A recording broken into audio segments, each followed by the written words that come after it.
আল্লাহ রাব্বুল আলামিন বলেন কোরআনের বরকত, কোরআনের রহমত যদি তোমরা পেতে চাও, কোরআনের মর্যাদা যদি তোমরা বুঝতে চাও, অবশ্যই তোমাদেরকে দুইটি আদব গ্রহণ করা লাগবে।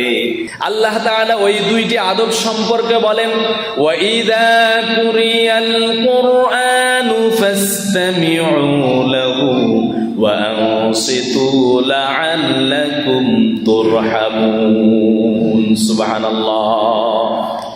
আল্লাহ তাআলা বলেন, বান্দারে শোনো, ওয়াইদা কুরিয়াল কোরআন, যখন তোমাদের সামনে কোরআন তেলাওয়াত করা হবে, কোরআনের ব্যাখ্যা করা হবে, কোরআনের আলোচনা করা হবে, অন্য কোনো দিকে তোমরা মন দিও না, অন্য কোনো দিকে তোমরা খেয়াল করো না, একমাত্র কেবলমাত্র কোরআনকে মনোযোগ দিয়ে শোনো।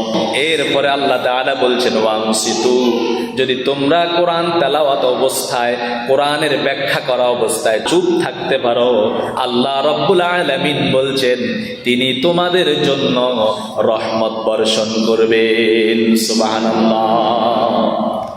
তাহলে আমরা বুঝতে পারলাম, কোরআন যদি আমরা মনোযোগ দিয়ে শুনি, কোরআন যদি আমরা সুন্দরভাবে শ্রবণ করি, কোরআন যদি আমরা ভালোবেসে শ্রবণ করতে পারি আর চুপ থাকতে পারি, আল্লাহ তাআলা আমাদের জন্য রহমত বর্ষণ করবেন।